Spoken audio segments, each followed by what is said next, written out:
guess what? This is the 40th episode of Better News Daily.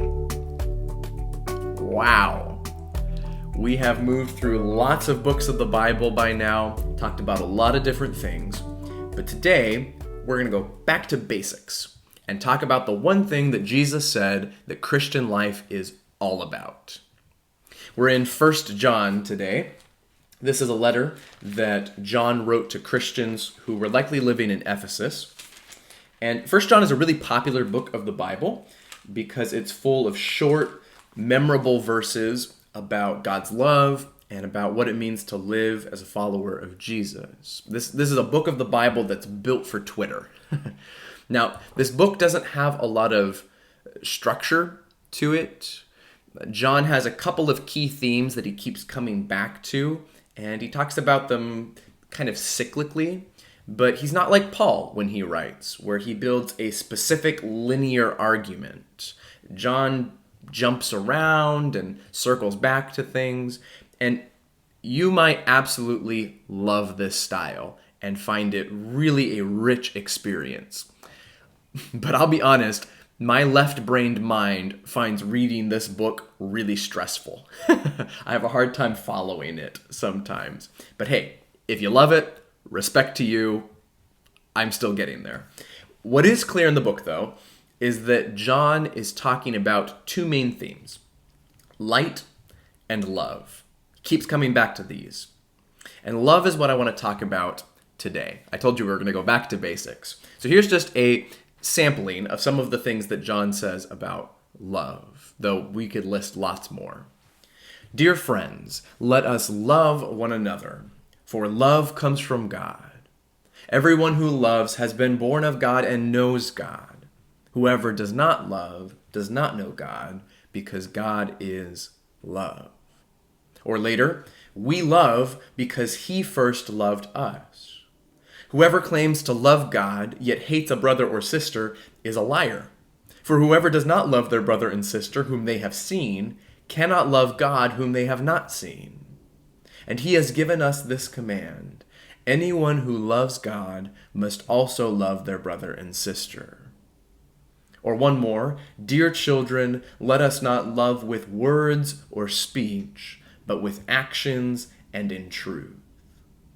Now, just these few verses capture the essential pieces of love that John returns to again and again in this letter. If I was to boil it all down, it would be this: John sees love as a reaction and an action. And here's what I mean by this. Reaction.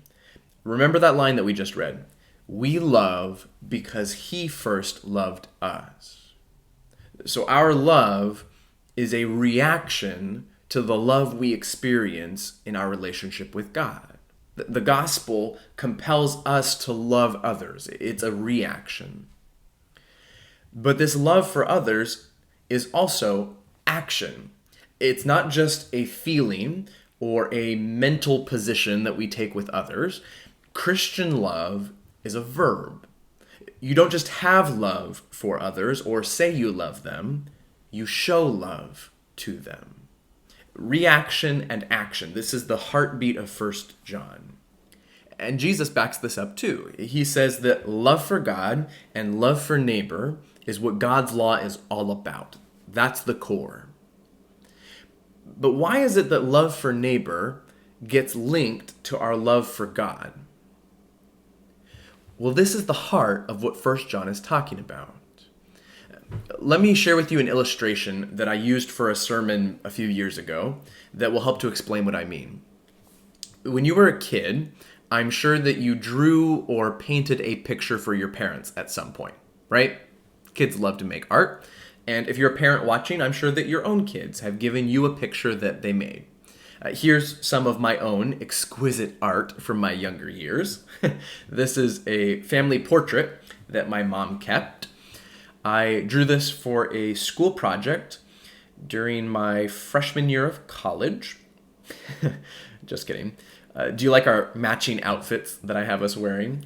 Now you can see in here that I had a real eye for detail. I differentiated between men and women by giving the girls' fingers and the men hand stumps. And I remember specifically being very proud of how I learned to draw faces, because I would connect the eyebrows with the nose.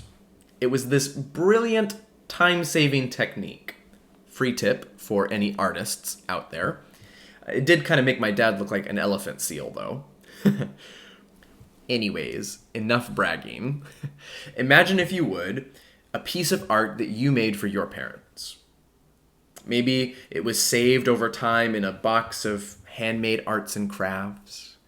Maybe you remember your parents oohing and aahing over how talented you were. Maybe you really hit the jackpot and your picture was displayed on the most esteemed art gallery, the fridge. Now, paintings and drawings by kids are beautiful in their own way, but if they were hanging at a professional art auction, would anybody pay large amounts of money for them? No, probably not. You wouldn't find kid art hanging in museums or art galleries. If you found a child's drawing on the street, you wouldn't rush to get it restored and framed. But to the parents to whom they were given, they're priceless, aren't they? They wouldn't want anything to happen to them. Why? Well, because their child made it for them. Here's the point.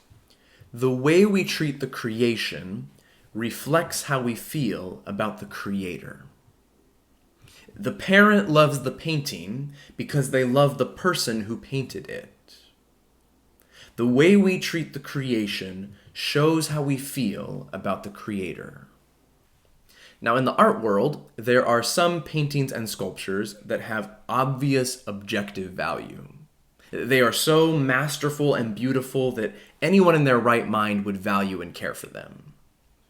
And likewise, there are some people who would seem to have obvious objective value. They are so kind and talented that anyone in their right mind would value and care for them.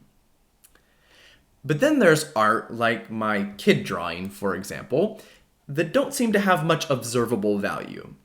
Most people would just ignore or discard it. And we would have to admit that there are some people that we tend to see this way as well.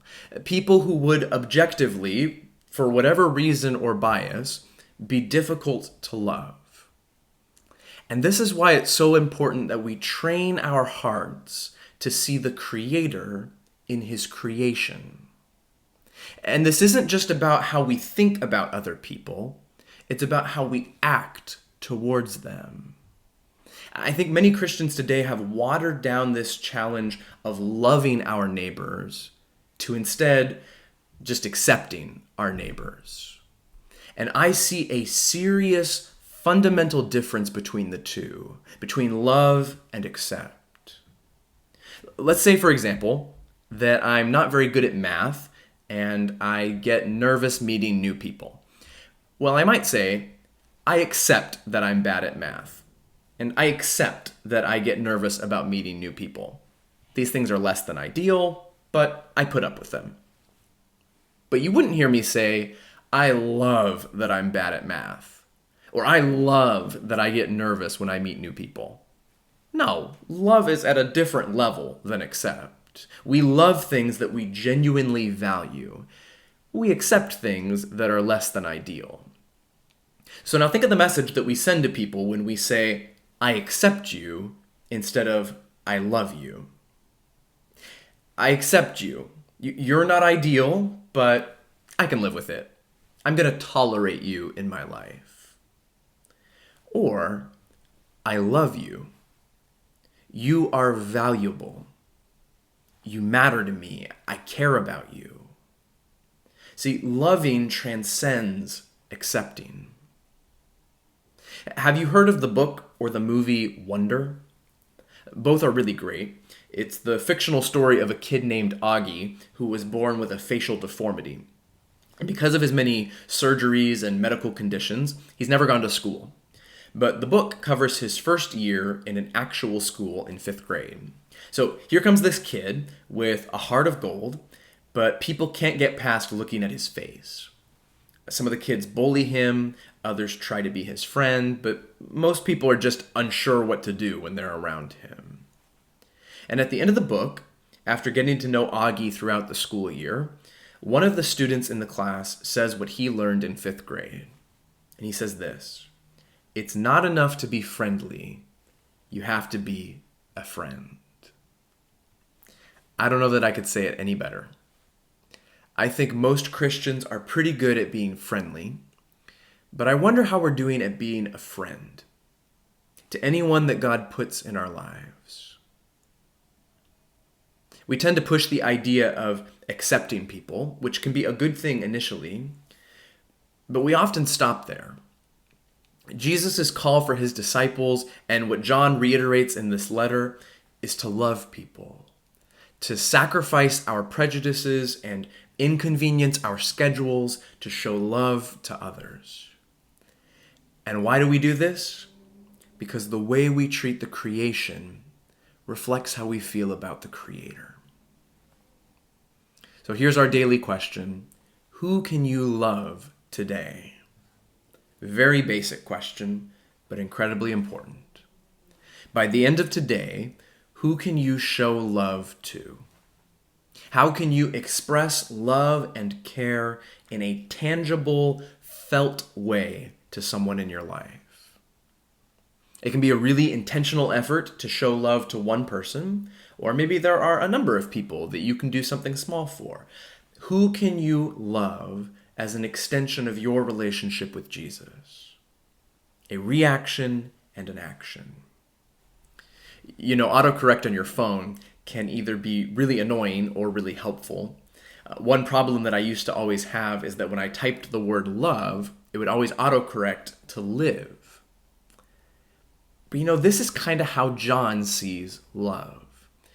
To love is to truly live. These two words are one and the same. He writes this: "We know that we have passed from death to life because we love each other. Anyone who does not love remains in death." Fully loving and fully living are synonymous. And this is the kind of life that Jesus invites us into. Tomorrow is our last video for the week. We're going to be in the book of Zechariah. Yes, I have something in mind for this that I actually just read about that got me really excited. So I'm looking forward to that. Hope to see you then. Until then, have a wonderful rest of your day.